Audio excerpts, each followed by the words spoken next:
The morning sun barely crept over the horizon when she first saw him. The mist still hung over the river like a thin veil, softening the harshness of the wilderness. The air smelled of damp soil and pine needles, and the only sounds were the lazy current of the creek and the calls of distant birds. She had come to the riverbank to wash clothes, her hands raw from the cold water, her mind heavy with thoughts of the past few months of loneliness, of survival, of the weight that came with being alone on the edge of a land that seemed to test every soul that dared to tame it. But what she found that morning would change her life forever. At first, she thought it was just another trick of the shifting light. A patch of movement near the bend in the river caught her eye. Perhaps or maybe just the shadow of a branch swaying in the breeze. But then came the sound that froze her blood, a strangled cry, sharp and desperate. Her head jerked up and she saw him, a young boy, his small body sinking fast into the pale, wet earth at the edge of the river. The more he struggled, the deeper he went. The ground around him rippled like breathing mud, swallowing his legs, then his hips, as panic twisted his face. She dropped the basket, her heart hammering. The boy's cries carried across the water, raw and pleading. She didn't stop to think. Her boots sank into the mud as she rushed forward, the hem of her skirt dragging through the cold muck. "Hold on," she shouted, her voice trembling. The boy reached out to her, his arms flailing, but the riverbank gave way beneath him. The mud pulled like claws, sucking him down with each frantic movement. She glanced around for anything. Nan spotted a half-rotted branch lying near the shore. Grabbing it, she slid closer to the edge, her breath coming in gasps. "Take it!" she yelled, thrusting the branch toward him. There, eyes met for a heartbeat, his dark, wide and wild with fear. He was no settler's child. His hair was long and black, his face painted with faint streaks of earth and ash. Feathers hung from a small leather cord tied around his neck, marking him as someone from the tribes who lived beyond the ridge, the Comanche. For a split second, she hesitated. The stories told around campfires about raids, lost cattle, and burned homesteads came flooding back. Yet none of that mattered as she watched him sink another inch. "Grab it now," she shouted again, straining forward. The boy seized the branch with both hands, his fingers slick with mud. She braced her feet, gritting her teeth, and pulled with all her strength. The branch bent dangerously but held. Slowly, painfully, she drew him closer, the sound of the river and his desperate breathing filling her ears. Each tug sent shocks of pain through her arms, but she didn't stop until he was close enough for her to reach out and grab his wrists. With one final heave, she pulled him free, and they both tumbled onto the bank. Gasping for air, for a long moment neither of them spoke. The boy coughed up mud, trembling. She knelt beside him, wiping the sludge from his face with the edge of her sleeve. His eyes darted around, still full of fear, but when he looked at her again, there was something else, something that flickered between gratitude and confusion. She smiled faintly, though her hands still shook. "You're safe now," she said softly. He didn't answer, but his gaze lingered. His clothes were torn, his small chest heaving with exhaustion. She noticed the necklace, again a piece of carved bone and feathers, something precious. Carefully, she helped him sit up. "Your people are they nearby?" she asked, gesturing toward the open plains beyond the trees. The boy shook his head, his expression tightening. He spoke a few words in his language, too fast for her to understand, but she caught the fear in his tone. Whoever he was, he had been running. She wanted to ask more, but the sound of hoofbeats in the distance made her turn sharply. Her heart skipped. The prairie stretched wide and silent, yet somewhere beyond the ridge, horses moved. For a moment she wondered if it was settlers from the nearest fort or something else. The boy stiffened, clutching the necklace at his chest. Then, as quickly as he could, he got to his feet. His legs wobbled, and she caught his arm to steady him. "You can't go," she said. "You need to rest." But he shook his head again and took a step back. The sun was rising now, throwing long shadows across the muddy ground. His small figure, covered in dirt, looked almost ghost-like against the golden light. He pointed toward the hills, said something short and firm, and then ran. She called out, but he didn't stop.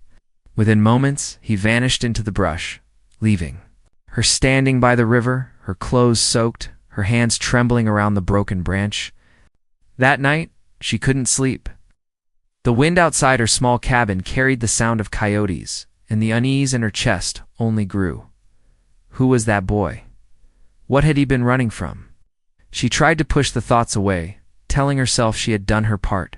She had saved a life, but deep down she knew it wasn't over. The way he had looked at her before running off, the fear, urgency, meant something she couldn't yet understand. By the second day, strange things began to happen, she found. Tracks near her fence line, hoofprints, more than one set, leading toward the woods. A broken twig, a shift of shadow at the edge of her vision. The forest, usually calm, felt like it was watching her. She tried to convince herself it was just nerves, but her gut told her otherwise. Someone had been there, and whoever they were, they hadn't come to steal or harm, at least, not yet. That evening, she sat by the fire, staring at the small carved feather she had found near the riverbank. The boy must have dropped it when he ran. She turned it in her hand, the light of the fire dancing across its edges. It felt like more than a trinket, felt like a message. Outside, the wind grew stronger, rattling the shutters. She rose to bolt the door, but before she could reach it, she heard the distant rhythm of drums. Faint at first, then growing stronger. The sound rolled across the prairie, carried by the night air. Her pulse quickened. She stepped onto the porch, clutching the feather in her palm. The moon hung low over the fields, silvering the tall grass. Then she saw them. Dark shapes moved along the horizon, riders, dozens of them, their horses galloping in perfect rhythm. Torches flickered like fireflies in the darkness. She stood frozen, her breath catching in her throat. The ground seemed to tremble beneath their approach, and then, through the torchlight, she saw him again, the same boy she had pulled from the quicksand, riding at the front beside a tall warrior draped in eagle feathers and beads that glimmered in the firelight. The boy lifted his arm and pointed toward her cabin. The riders slowed, their silhouettes cutting against the moonlit sky. Her heart pounded as she realized what was happening. The child she had saved hadn't just returned, he had brought his entire tribe. The firelight glinted off the chief's eyes as he dismounted, stepping forward through the dust and torchlight. The air between them felt charged, suspended in that fragile moment between fear and fate. She gripped the feather tighter, unsure whether to run, to speak, or to stand her ground. And as the wind swept across the plain, carrying the distant cry of wolves, she understood her act of kindness had set something in motion that neither side could have expected. The night air was thick with the scent of smoke and earth as the riders drew closer. She stood frozen by the doorway, her breath shallow, the wooden boards creaking beneath her feet. The torchlight painted their faces in flickering orange, and for the first time she saw them clearly, the Comanche warriors. Proud and silent, their eyes sharp as the blades at their sides. Their horses snorted and pawed at the ground, restless under the strain of tension that hung between them and the lone cabin by the river. The boy she had saved dismounted first. His small frame moved quickly toward her, his feet light on the dirt, his necklace glinting against the firelight. Behind him came a man taller than any she had ever seen, broad-shouldered and calm, his expression unreadable. His presence alone commanded silence among the riders. She didn't need to be told this was the chief, the boy's father. Stories she had heard from the settlers in town came rushing back, tales of chiefs who avenged their kin, of tribes that struck without warning when wronged. Her heart pounded, but she didn't move. The boy stopped just a few steps away from her porch, his dark eyes locked on hers. He said something in his own language, soft but firm, and though she didn't understand, the tone was clear. He wasn't afraid. He was telling her not to be either.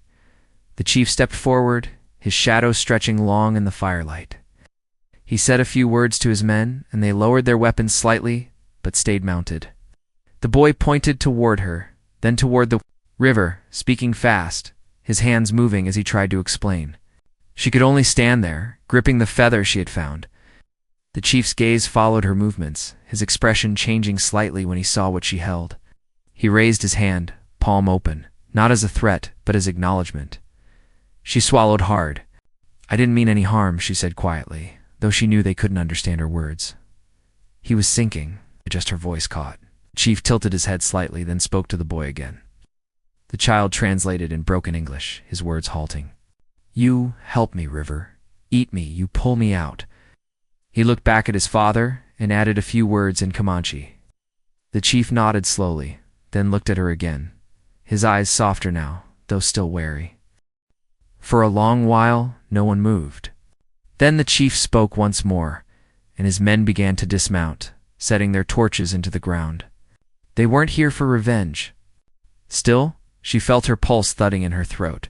The chief pointed toward her cabin, then to the sky, as if asking for shelter. She hesitated, unsure what to do. Letting a group of armed warriors near her home was dangerous, but turning them away felt worse. So she stepped aside, motioning for them to approach. The boy smiled faintly, the first sign of warmth since that morning by the river. They didn't enter, not yet. Instead, the chief sat near the fire outside, his men forming a quiet circle around him. She watched from the doorway as they spoke in low tones, the rhythm of their words almost like the hum of the river itself. She couldn't understand, but she could feel the weight of their discussion. Every once in a while, the boy looked back at her as if to make sure she was still there. When the fire burned low, the chief stood and walked toward her.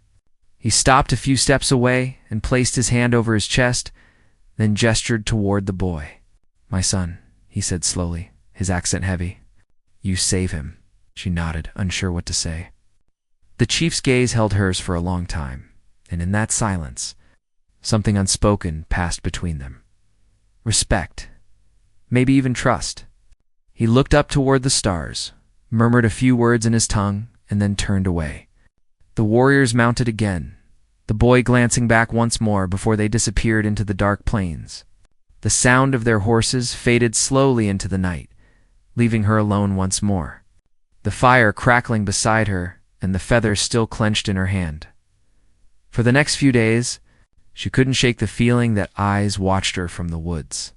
When she went to fetch water from the river, she saw hoofprints again, but always fresh, never leading too close.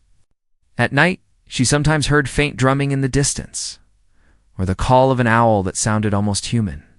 The silence that followed each sound was heavier than before. She didn't know if the tribe meant to protect her or warn her. But either way, she knew she was not forgotten. Life on the frontier had always been lonely, but now it felt different. The land itself seemed alive with secrets. Each gust of wind carried whispers from the plains. Each rustle in the trees felt like a signal. And in those quiet moments, she found herself wondering about that boy, how close he had come to dying, how his small hand had clung to that branch like it was the last thing in the world. She thought about his father, too. The way he had stood so still, neither friend nor enemy. A man caught between two worlds, just as she was. The townsfolk in the nearest settlement would never believe her story. They spoke of the Comanche with fear, not understanding. Yet she couldn't bring herself to think of them that way anymore. There had been something human in their eyes that night, something proud, but not cruel. Still, the danger was real. Settlers and tribes lived with mistrust hanging over them like thunderclouds. One wrong move, one misunderstanding, and the whole prairie could burn. One afternoon, while repairing the fence behind her cabin, she found another sign and arrow lodged in the post, its shaft painted red and black. Her first instinct was fear, but when she pulled it free, she noticed something tied just below the feathers, a small strip of cloth, patterned with the same symbols she had seen on the chief's armband. It wasn't a threat. It was a message, maybe even a token of peace. That night, she lit a lantern and set it by the window. The wind blew softly through the trees, carrying the faint smell of sage and smoke. She thought about leaving it there, a quiet way of saying she understood. But the uncertainty still clawed at her heart. What if others saw it? What if word spread that she had contact with the Comanche? The settlers had their own kind of fear that made them dangerous. Sleep didn't come easily. The memory of that boy's face haunted her dreams, his eyes wide with terror as the quicksand dragged him down. Then the relief when she pulled him free. And then, There was the look on the chief's face, measured, searching, as if he was trying to decide whether she was a blessing or a threat. She couldn't forget it. By the third day, the silence around her homestead began to break. She found fresh game near her door, neatly wrapped in hide. No tracks led away.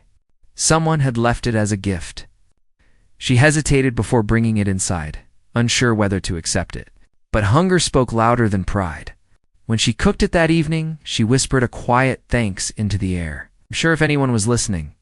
Later, she sat by the river again, staring at the spot where the mud had nearly swallowed the boy. The water flowed quietly now, but the ground still bore the scars of that struggle. The earth remembered.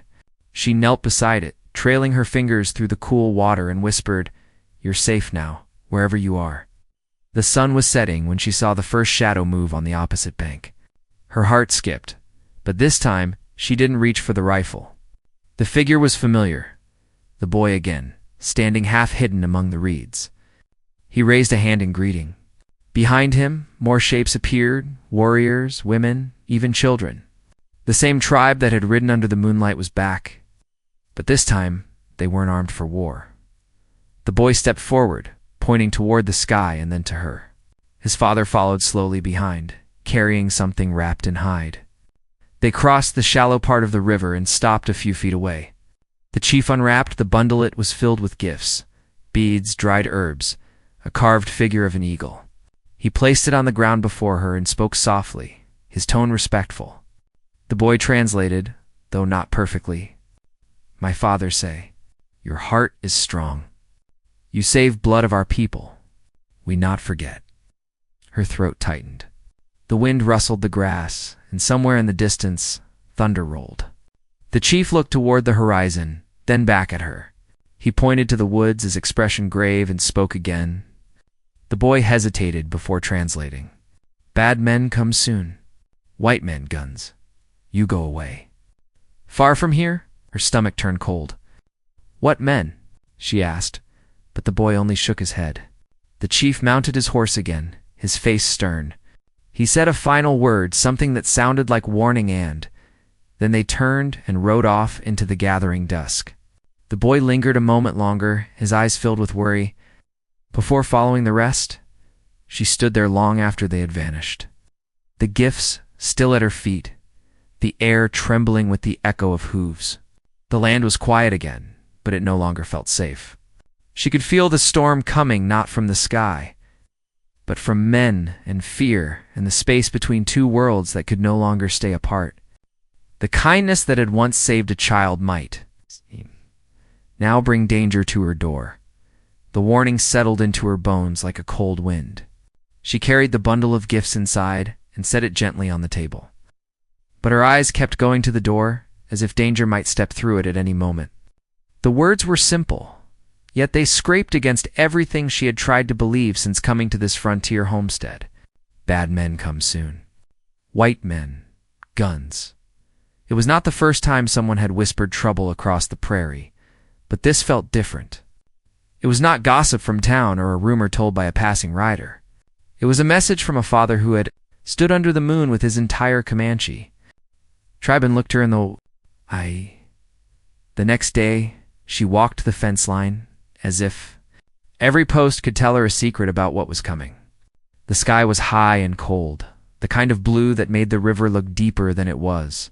She fixed a loose hinge on the back gate, stacked wood near the porch, and tried to keep her hands busy, but her mind wandered. She thought about the time before the frontier, before the cabin and the river crossing, before she knew the smell of sage after a rain.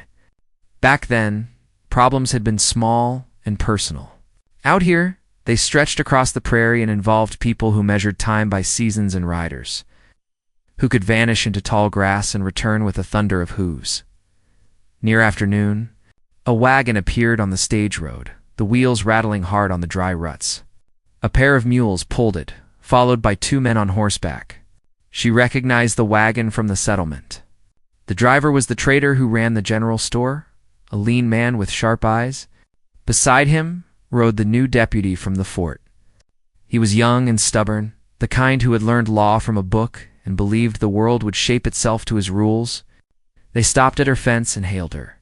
She set the hammer down and walked to meet them at the gate. The deputy studied her with a careful look. He wore a star that seemed too shiny for this weathered land. The trader nodded respectfully, but he kept his hands close to his coat, as if measuring the weight of what might be hidden inside. The deputy spoke first. He said they were checking on folks along the river because there had been reports of cattle missing and a survey team chased from the ridge. He said the fort was concerned about rising tension. He asked if she had seen any riders at night. She felt the words press against her tongue. She thought of the boy's small hand around the branch, the chief's steady eyes, the gifts on her table. Every story had a cost, and she could not measure the price yet. So she said she had seen tracks, which was true, and heard drumming far off, which was also true. She added that the river had swallowed a child recently, which was not the story they wanted but was still the thing that mattered to her. The trader's gaze flicked to the waterline and back. The deputy leaned forward in his saddle. He said the fort planned a patrol south of the ridge. If trouble came from the river crossing, they wanted to be ready. He asked if she would signal by hanging a lantern from the cottonwood if she saw riders again. She met his stare and nodded because refusing would cause more questions. When they left, her knees felt weak. They took the road west, talking in low voices. She watched until the wagon topped the rise and vanished into the light like a mirage. That evening she ground corn by the hearth and thought about the thin ice of peace. The Comanche tribe had left game at her door. The fort wanted her lantern as a signal. She stood between two fires, and neither side could afford to trust her fully. She understood the deputy's fear. She understood the chief's warning. Understanding did not help her sleep. After dark, the owl called again from the grove. It was not the usual rhythm. She stepped onto the porch with the lantern raised to shoulder height. The wind lifted her hair and brought the dry scent of earth. A shape moved near the woodpile. She set the lantern down slowly and waited. The boy stepped into the light. He looked thinner than before. A little ghost of a rider with mud on his leggings and a scrape along one cheek. He pressed his palm to his chest in greeting, then pointed to the hills. His words were quick and soft, and she had to lean in to understand. Men from town had crossed the ridge that afternoon. They hunted a band of Comanche youths who had been scouting.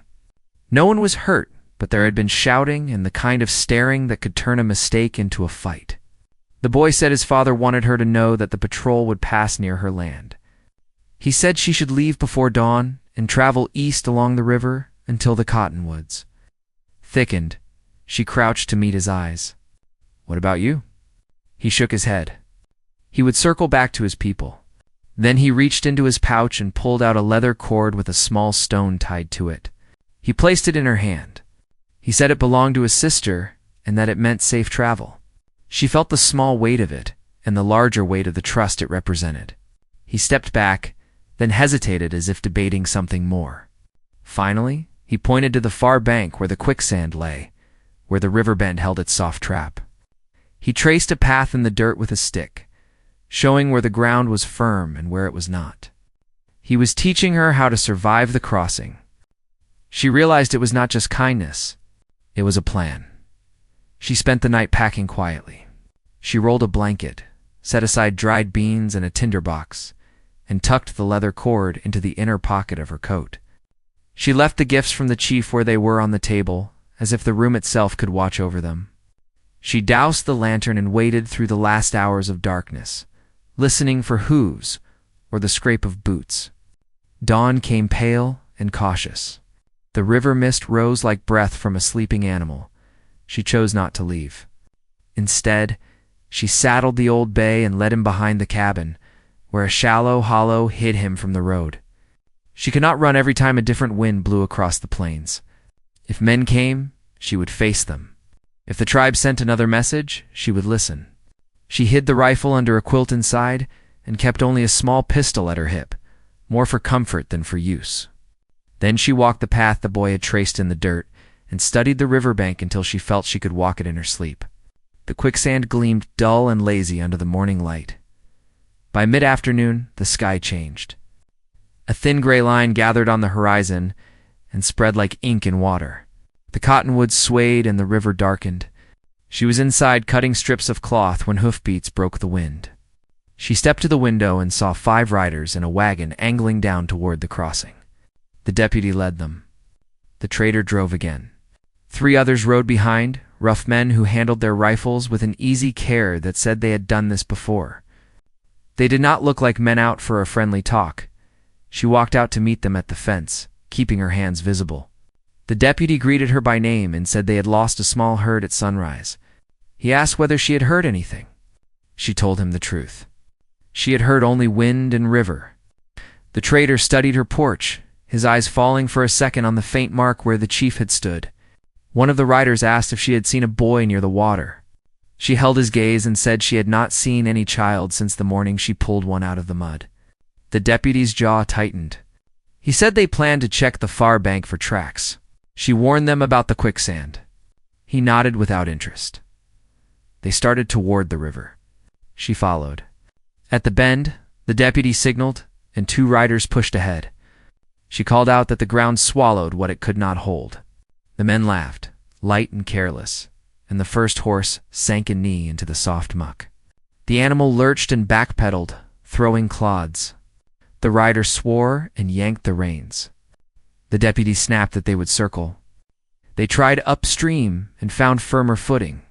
She breathed again, though her hands were cold. On the far side, the deputy dismounted and scanned the shoreline. He found a broken reed and a faint scuff that could have been anything. He said it was proof. The trader crouched and touched the ground like a man reading a ledger. He pointed to the hills and said the tribe had passed that way.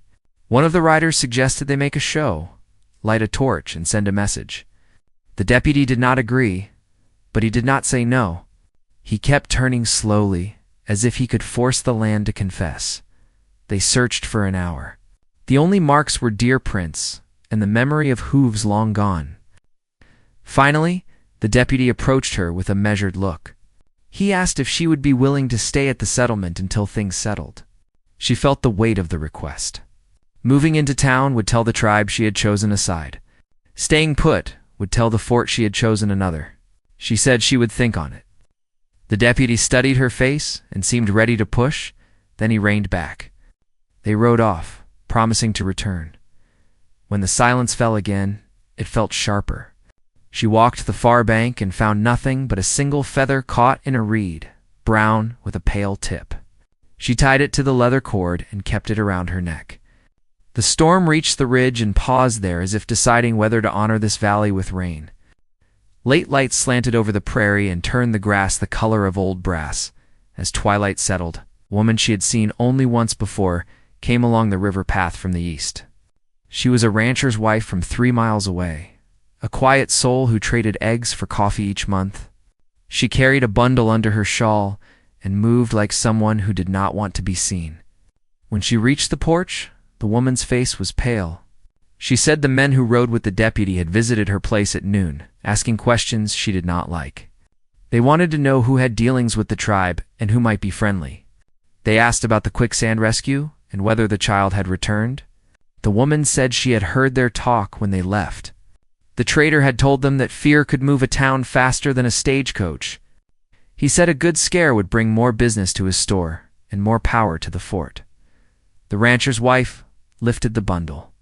Inside lay a tin of coffee and a small Bible she had once lent and forgotten.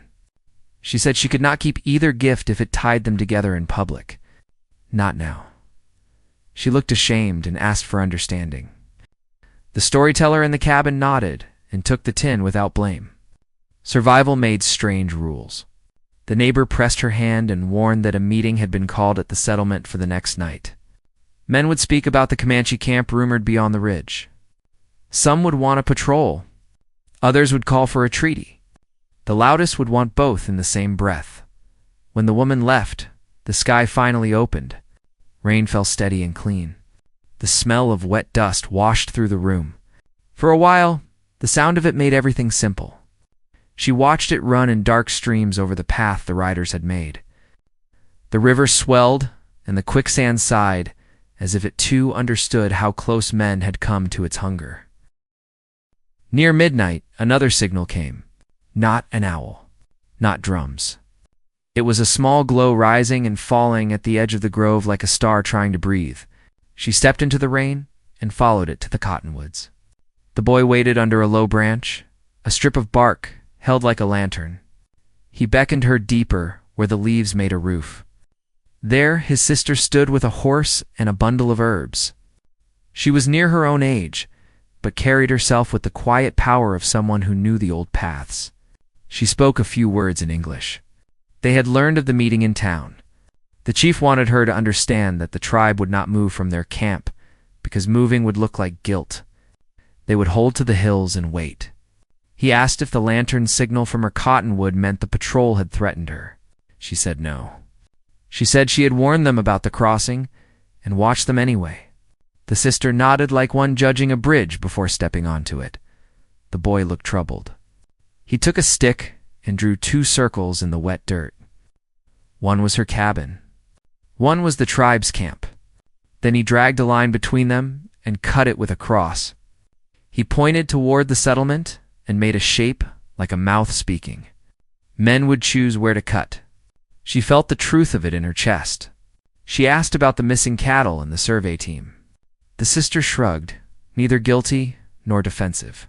She said the herd had wandered downriver 3 nights ago when lightning scared them. She said youths had shadowed the surveyors to keep an eye on strangers who made too many marks on the ground. No arrows were drawn. No threats were made.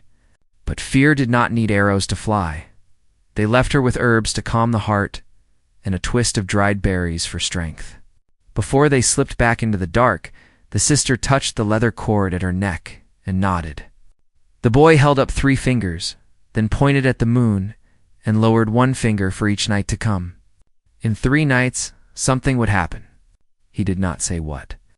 He did not need to. She lay awake until dawn, listening to the last threads of rain and the small sounds a cabin makes when it tries to be brave. When the sun finally rose, fog clung to the river. She brewed coffee and watched it steam while her thoughts drifted through all the possible roads ahead. She could attend the meeting and speak, but a single voice could be turned against itself. She could hang the lantern and invite the patrol, but that would set a match to dry grass. She could ride to the camp and warn them again. Someone watched these trails. By afternoon, the clouds cleared and the wind shifted. From the west came the faint thud of hooves and the murmur of men.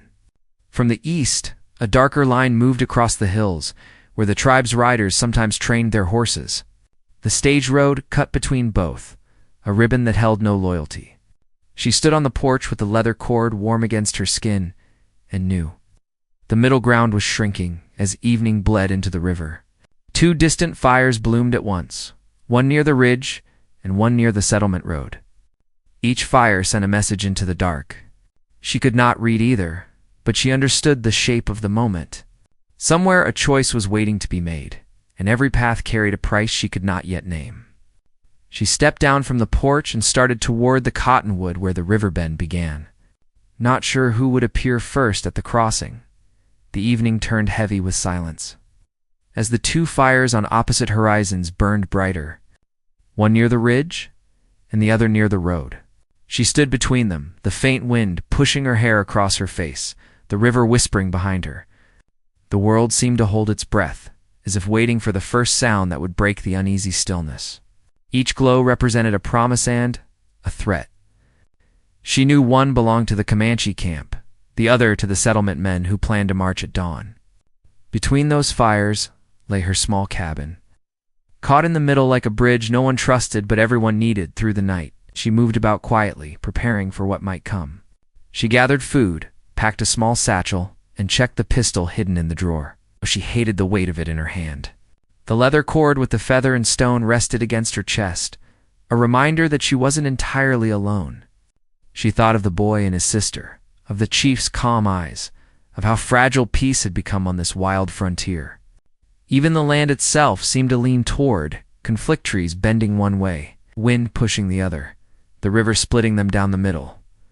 Before dawn, thunder rumbled far off over the plains. She stepped outside and saw faint movements near the ridge, the glimmer of steel, the flick of torchlight. The patrol from the settlement had started early. She knew the tribe was somewhere in the low valley beyond, perhaps already watching, perhaps already preparing for what they believed would be an attack. Her pulse quickened. It would take only one nervous hand, one frightened man, to turn a misunderstanding into bloodshed. She saddled her horse, tightening the strap with shaking hands. The sky was turning gray, the light weak but growing. The path to the river shimmered with dew, and every step of the horse's hooves sounded too loud in the stillness. She rode toward the crossing, her mind racing with half-formed plans. Maybe she could reach the tribe first, warn them again to stay hidden until the soldiers passed. Or maybe she could reach the deputy and convince him to turn back. Either way, she had to try before the first shot was fired as she neared the river. She saw movement in the trees, a familiar small figure standing on the far bank. The boy. He waved once, then pointed to the ridge, his face tense. She looked up and saw riders spreading out across the slope, their rifles slung and ready. The boy shouted something in his language, too distant for her to hear clearly, but she caught the fear in his voice. The sound of hooves echoed again, this time behind her. She turned sharply to see the deputy and 4 men from the settlement galloping down the trail. Their faces were set with grim determination, their guns resting across their saddles. "Stay back," the deputy called when he saw her. "It's not safe here. The Comanche are camped across the ridge. They're not attacking," she shouted back, urging her horse forward to block the path. "You'll start a fight if you go up there." The deputy's horse reared slightly as he pulled to a stop, his jaw tightening. "You don't understand. They raided a ranch last night, took cattle. The trader saw their tracks himself." She shook her head fiercely. "Those tracks are old. You'll bring death for nothing," the men behind him muttered, uneasy. But none lowered their weapons. The deputy glanced toward the ridge, uncertainty flickering in his eyes. Before he could answer, a single rifle shot cracked through the air. The sound rolled across the plains like thunder. Birds scattered from the trees, and for a moment, time itself seemed to stop. Then chaos erupted. The deputy shouted for his men to hold, but it was too late. One of the riders fired toward the ridge, and smoke rose from the far side, where the Comanche had hidden. Arrows flashed through the air, striking the dirt near the patrol's horses. The animals panicked, kicking and turning. She screamed for them to stop, but the wind carried her voice away. Her horse bolted toward the river, the reins slipping from her hands. She fought to steady him, pulling hard until they reached the shallow bend where the quicksand lay. The boy was waving frantically from the opposite bank, shouting something over and over. She realized he was warning her. Behind her, the deputy's men were retreating, firing into the trees, while others on the ridge were answering with arrows. The sound was deafening gunfire, hooves, shouting, and the cries of frightened animals. She dismounted, knowing she couldn't stay on the open path. She crouched by the riverbank, the mud cold under her palms, and tried to think. Somewhere beyond the trees, the tribe's women and children would be hiding. Somewhere nearby, the chief was watching this all unfold. She had to reach him before it turned worse. She cupped her hands and shouted across the water, calling the boy's name. He pointed toward a low trail that led up the ridge, a hidden way between the trees. She nodded and began to run. The climb was steep and the ground slippery with dew. Her skirt tore on a thorn bush, but she didn't stop. The closer she got, the louder the noise grew. She could smell gunpowder now, mixed with the heavy scent of smoke and wet grass. When she reached the crest, she saw the chief standing among his men, their bows drawn but aimed low. His face was carved from stone, eyes fixed on the distant patrol, regrouping below. The boy and his sister were beside him, their expressions. She stumbled into the clearing, gasping for breath. The warriors turned toward her instantly, some raising weapons in alarm. But the chief lifted his hand, signaling them to hold. She stepped forward, her voice breaking. "They think you attacked the ranch. They're coming because they're afraid. You have to stop your men before someone dies." The chief looked past her at the smoke rising from the trees, then back at her face. For a long moment, he said nothing. Then he spoke softly in his language, his tone steady but heavy. The sister translated quietly. "He says they do not wish to fight, but their camp is surrounded. If they move, they are hunted. If they stay, they burn. She looked back down at the valley where the deputy and his men were regrouping near the water. She could see the traitor among them, pointing toward the ridge and shouting. She knew his type, the kind who profited from fear. The chief's warriors were growing restless. She could feel the tension in the air. Like the seconds before lightning strikes. The boy tugged her sleeve and pointed to the quicksand crossing below. 2 riders were trying to move their horses through it, unaware of the danger. The mud was already pulling at their hooves.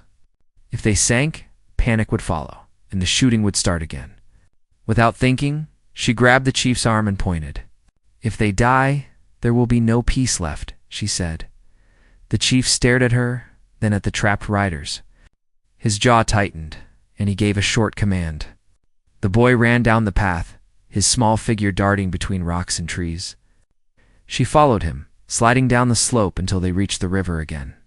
One of the horses was screaming, sinking fast into the soft ground. The rider struggled to dismount, but his boot was stuck in the stirrup. The other tried to help, pulling on the reins, but it only made things worse. "Don't move," she shouted, running toward them. "You'll sink faster." The deputy heard her voice and turned. "Get back. It's dangerous," he yelled, but she ignored him. The boy threw a rope toward her, and she caught it, looping it around a nearby tree. Together, they tossed the other end toward the trapped rider. The man grabbed it with shaking hands, his face pale with terror. She pulled, her muscles straining, while the boy braced the rope against the ground. Slowly, inch by inch, the man came free, falling hard onto solid ground. The horse broke loose, thrashing wildly before collapsing.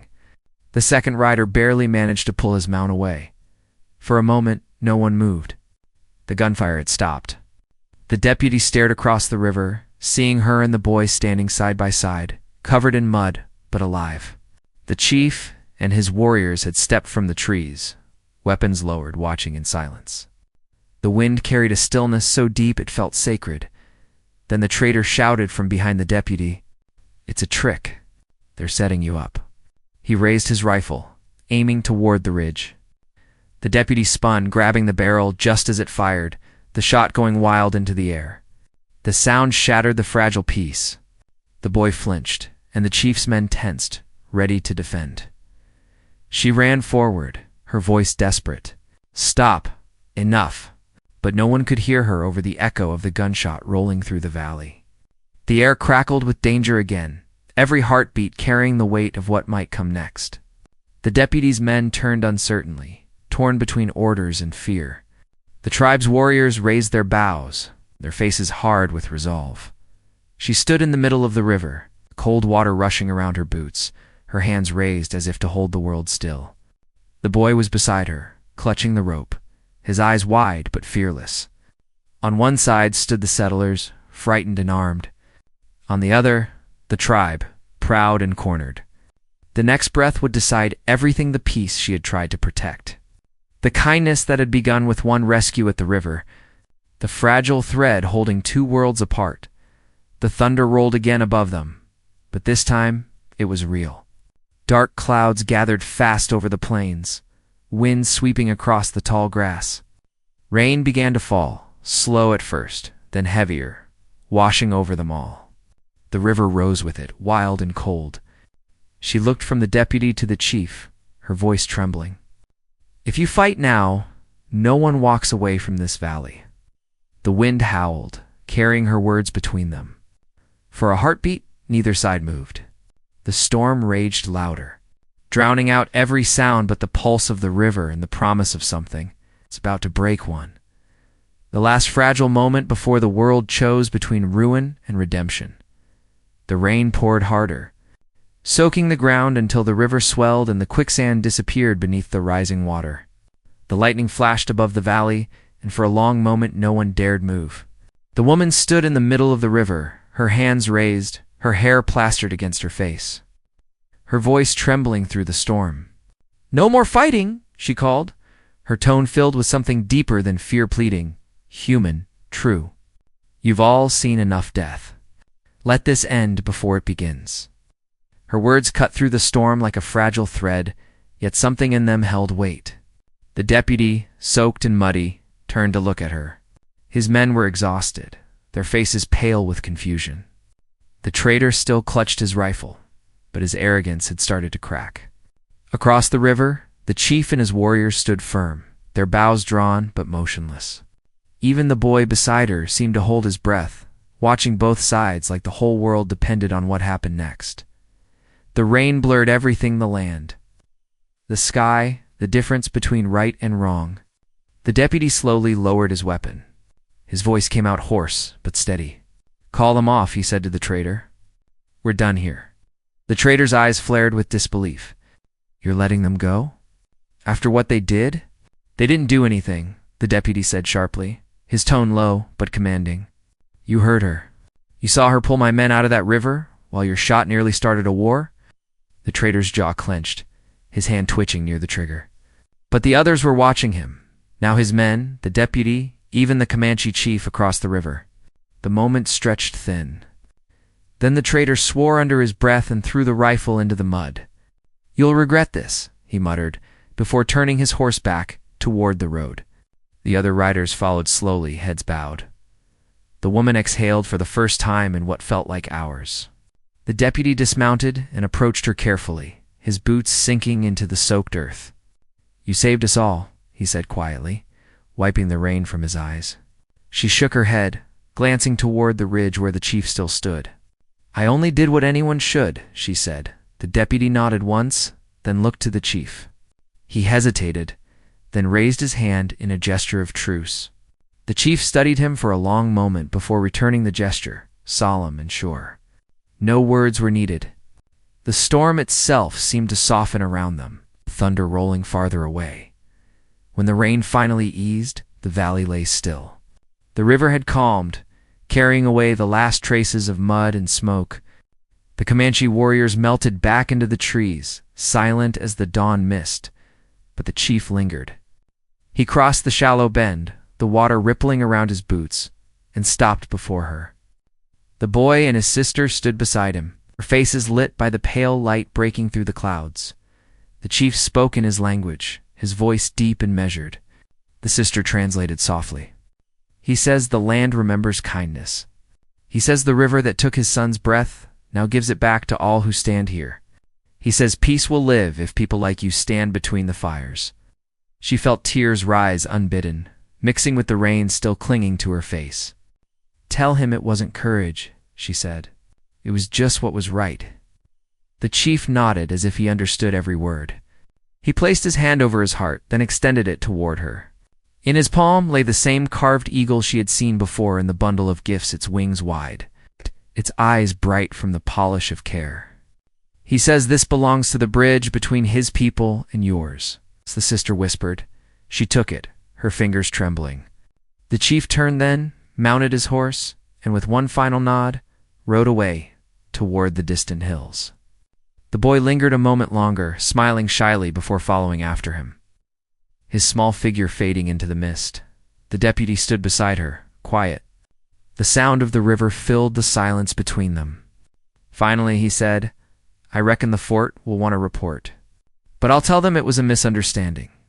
You have my word." She gave a faint smile. "That's all it ever was," she replied. Days passed, and the land began to heal. The grass rose green again where the storm had flattened it. Birds returned to the trees, and the river settled into its gentle rhythm. Word spread through the settlement about the standoff by the river, but no one seemed eager to stir the story into more than a whisper. The trader packed up his wagon and left for good, heading east. The deputy stopped by once before riding back to the fort. He brought supplies and left without many words, but the look in his eyes carried something close to respect. The woman's cabin became quiet again, but it was no longer the same kind of quiet as before.